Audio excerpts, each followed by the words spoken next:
So what Bolman and Deal end up by saying is that managers live in the structural frame and the human resource frame.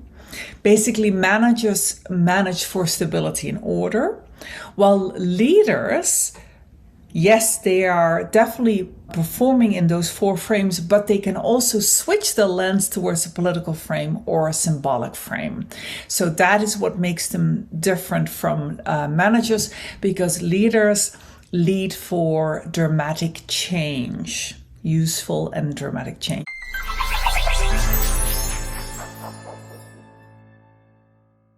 Hello and welcome to Doc Working, the Whole Physician Podcast. I'm Jill Farmer, one of your co-hosts of the podcast and lead coach at Doc Working. We are so glad you're here today. As always, this is brought to you by Doc Working Thrive.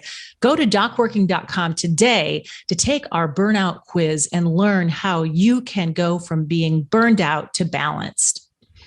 We're really excited for this conversation today because we're talking about something that I know many physicians and healthcare professionals have told us it's important to you, and that's leadership and learning how you can be a better leader and what it takes for the building blocks of leadership within an organization.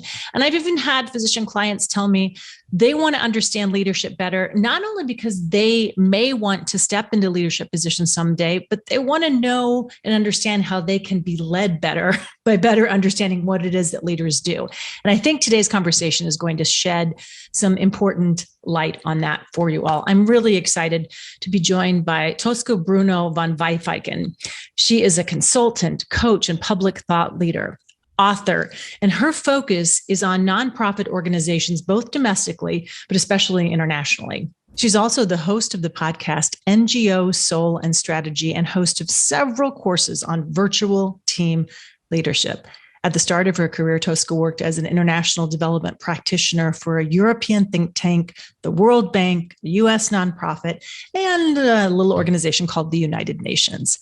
After leaving the Netherlands, her home country, she has lived in Zimbabwe, Cambodia, and Vietnam before settling in upstate New York. And she's been here for about 21 years. She is a dual national USA and Netherlands citizen.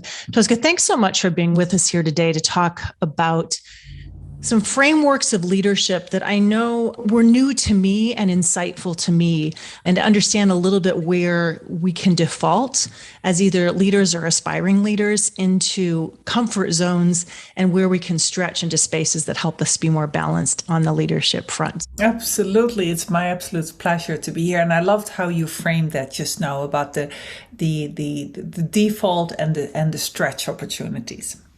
So let's talk a little bit about one of the frameworks that you use extensively in your work in helping to support people in leadership to make everybody thrive, particularly in organizations and nonprofits where you've done a lot of your work.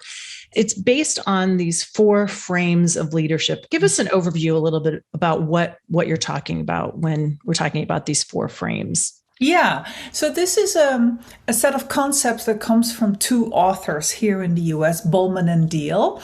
And I have found over the 30 years or so of my leadership development and coaching and change management practice that this particular set of concepts always resonates with leaders of both nonprofits domestically, but particularly internationally, and also in government agencies and in the UN, as you said. So basically, the idea is that especially as managers want to rise to the level of leaders, they need to become more agile, more versatile, more flexible in choosing certain leadership lenses or frames, as it's called in what we call colloquially the four frames model, to choose our leadership lenses or frames more strategically depending on the context. So to not always revert back to your word, Jill, at the default lenses that we might naturally be prone to default to. So the four frames in a nutshell, let me first explain in a nutshell and then feel free to ask me more where you think that might be helpful.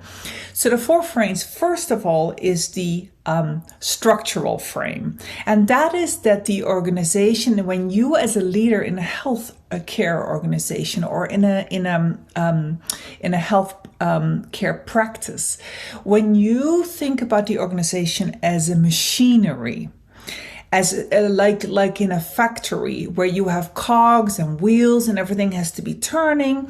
So basically you're thinking about the organization as an organogram, as a set of boxes where people are placed with job descriptions and titles and hierarchies, and where we decide how information has to flow and how decision making will flow.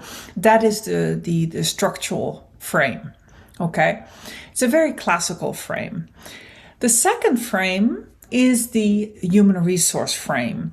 And so this is a mindset, a leadership lens through which I as a leader can look at my organization or my team, my unit, etc., as a family, where I as a leader need to make sure that my staff, my employees feel they're welcome, they feel a sense of belonging, they feel they're part of a family, they feel they are heard, so there are participatory approaches towards managing the organization, etc. And where I pay attention to things like employees' professional development, their career growth and pathing, etc.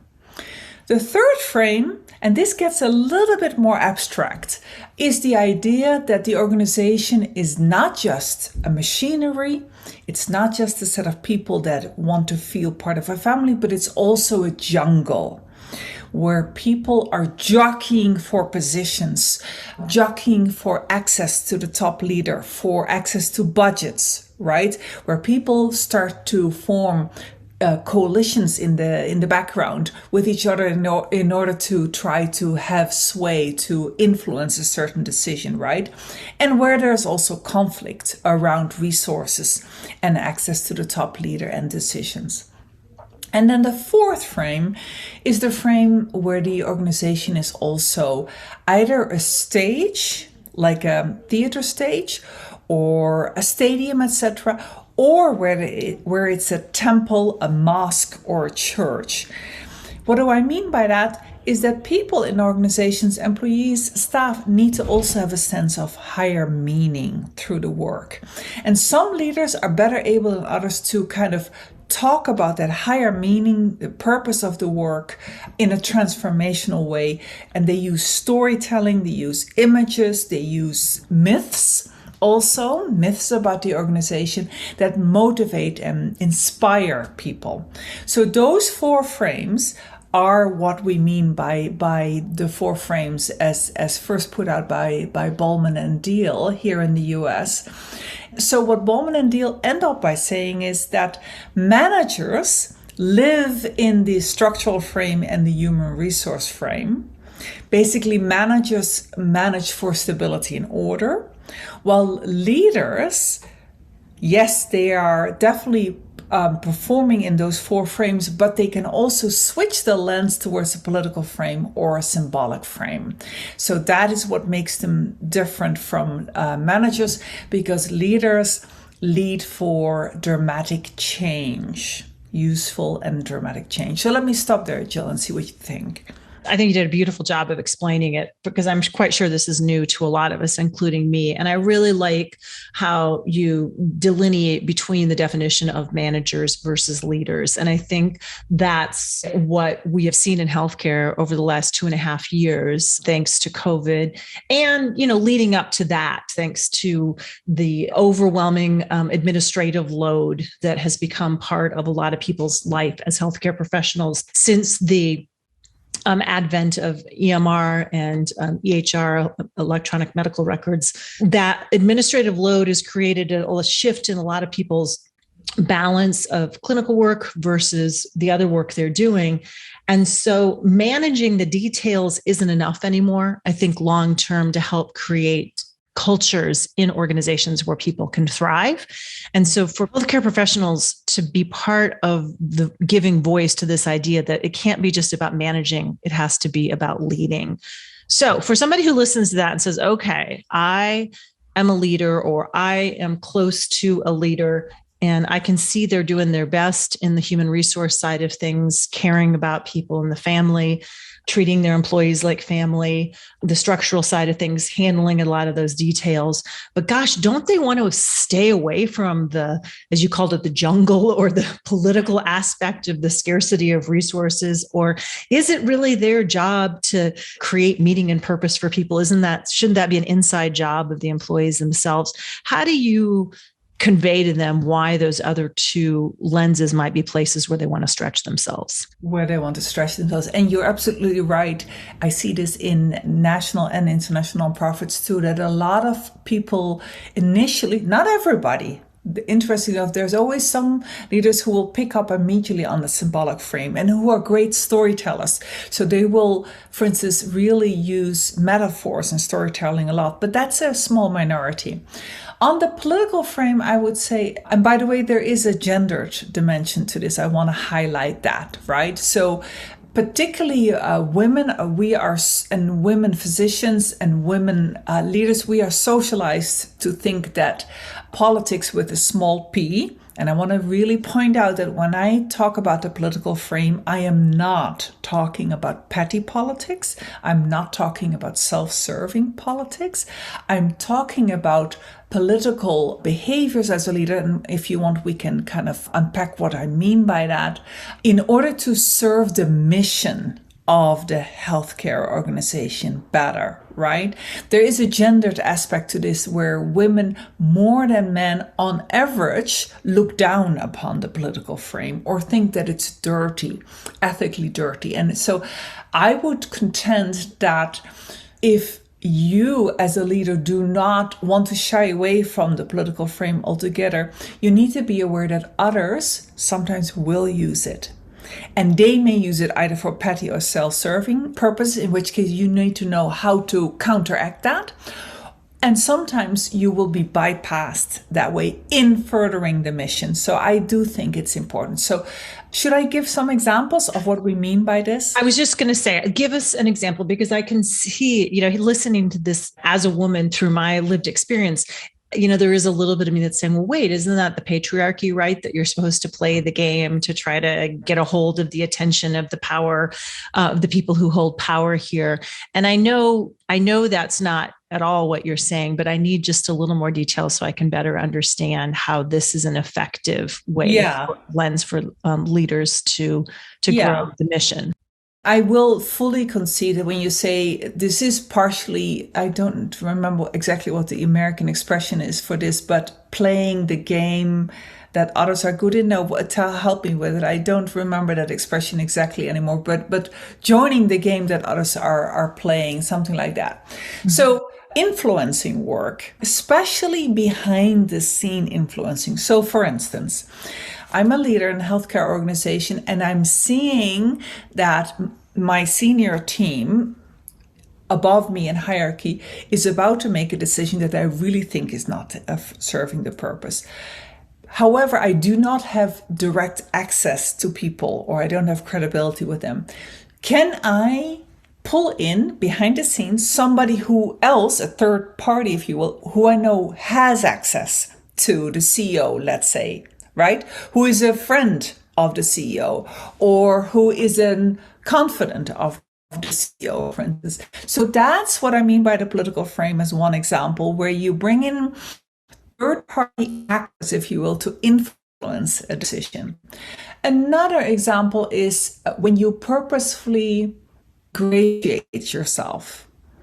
So you sense that somebody has a little bit of ego, and you purposely play on that in order to further what you believe, what you really care about, part of the mission that you stand for.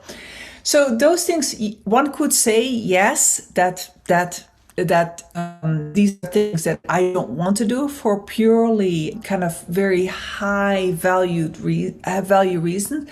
But I would argue that if you do not know how to sometimes make judgment, how to use those kind of behaviors, others will undoubtedly do it, and they will bypass you and the things you care about. Is that helpful? 100%, because we can get so high-minded about things like this that it's like, well, it's almost like then we have to speak the same language at some point in the way people are used to conveying information and making decisions, and particularly when resources are limited in organizations. It's not game playing, which is designed to make somebody else lose necessarily. It's looking at the pathways or the methods or the methodology that help get the things that are most important to you communicated in a way that lets your mission move forward. And kind of related to that, you alluded earlier when we're talking about that symbolic or that the other frame that is about finding meaning and finding purpose. And you said one of the ways that leaders can help with that is through storytelling. I really love that, because we know, as this relates back to burnout, that one of the antidotes to burnout is reconnecting people to why their work matters. To their purpose, which can feel really big. But if it points out, like, why does this matter to me? That gets us back connected to our values. That's a really good way for us to find meaning in work again, which helps with burnout a lot. So as a leader, if you can get more adept at helping connect people to why their work matters, to that purpose and meaning, and you give a really good example of that, of giving by using story to connect people. That's a really good skill we need to be thinking about incorporating into our work. And also, like, what images am I calling upon, right? So what images do I hold up? And very importantly, Jill, who do I hold up? So who I, as a leader, celebrate for what kind of behaviors has an enormous influence on culture. I love to do work on culture, and I hope to in the future sometime talk with you or Jen about organizational culture as well. But so what images I evoke, or the people I hold up and celebrate, or who I defer to in meetings, is incredibly important in the symbolic frame. And because staff will watch what you do. They do not pay as much attention to what you say, but they sure pay attention to what you do. So the symbolism of your behavior on a day-to-day basis is really important. So this idea of heroes, right? Who do I hold up as heroes is really important in the symbolic frame. One more example, going back to the political frame, maybe that's helpful, is so bartering is also a leadership behavior in the political frame. In other words, to be saying, I know you're talking to somebody else who you want to make your ally. So this is you trying to engage in coalition forming, right? And that you say something like, "This, I know this XYZ is important to you. I'm very happy to help you with that. Will you in return help me with this new initiative?" So just another example. Yeah, that's a really good example. So as we're thinking about, I kind of think I know we've talked about different metaphors here, these frames or as lenses that you can use to work through. I think of them also as different building blocks to think about, as foundations of leadership. So you pointed out initially, and we talked about briefly, the idea that some of these are managers, for instance, are getting more comfortable in that human resource or that, people management, if you will, and then the structural management, but leaders are looking to maybe stretch themselves into these other ways of thinking of in terms of symbolic and political. So if I'm somebody listening to this and for instance, I come from maybe more of a not-for-profit background in my healthcare organization, we know that those folks tend to be most comfortable in that human resource, family, caring idea. How could I grow my leadership skills and abilities by stretching myself into some of these other boxes? What would you say? Yeah, that's a good question. So, Jill, what I love about this framework is that it's actually something I have found in my own life that I can train my mind around. What we bring to our leadership is partially our personality, it's our natural instincts, our drives, etc. And those over a long period of time can be somewhat tweaked, but they are fairly solid or stable. So for instance, I was somebody who lived primarily in the human resource and in the structural frame. And I have found that now I'm much more tuned to, this other person is moving in the political frame, so I better think about how I can either join that or counteract that, how I need to respond to that. I did not live much in the symbolic frame. And I have found ways now of evoking storytelling and heroes, etc., and to be very cognizant about the symbolism of my own behavior, that I'm on a stage in a certain way where people are watching me all the time, right? So what I love is that this is actually a trainable mindset in this framework. And that is not true for everything we can learn in a leadership development program. Yeah, I really like that. So I love how you, if I'm hearing you right, reflecting back to you, that this is a really good technique for meeting people where they are, right? Yeah. Thinking about these lenses can help you connect to, because a mistake that can be made in leadership often is if only people would just think like I want them to think, or act like I want them to think, or behave like I want them to think. And that's, it's a huge mistake. It's sort of the biggest mistake I think you can make in leadership, and being completely inflexible and not dynamic in the way that you want to adjust to challenges and to support people. And I think the other thing that I noticed as I was contemplating, thinking about these and learning about them for the first time, is when I'm feeling stuck, I feel like it provides new options for stuck situations for me. And I could apply these lenses. After our initial conversation, it's like, well, if I'm just wishing that people would do X, Y, Z differently, or that the structure would change, that I don't have agency to change the structure right now, how might I think about this more in terms of reallocation of resources and connecting to the decision makers to help them listen to things differently? How might I think about this in terms of how it relates to why this matters to me and somebody else, and how we can find common ground on that? And that kind of opened my mind up. And so I really thought it was interesting to think about this as a problem solving, or as a perspective shifting tool. Yes. And it's all about, it comes from this broader leadership school that is called contextual leadership. So where I'm very attuned to what do my quote unquote followers need from me at this moment in time, and that I'm very self-aware that I do not default back to the one or two frames that I tend to be most comfortable with. There is an assessment that you can use with this method, and most people live primarily in the human resource and structural frame. So that's really good to become self-aware around, because as you know, self-awareness is also one of those foundations for leadership, right? So finally, when have you seen a leader able to shift from whatever their home base or default frame was in this framework and stretch in a way that had a meaningful impact on those who are leading the culture of the organizations and benefit for the leader themselves? In some functions, what I sometimes call guilds, so for instance, people who work in compliance, right? People who work in HR, as in the functional specialization within an organization, people who work in legal, etc., have a hard time getting out of the structural frame. That's where they are all the time, right?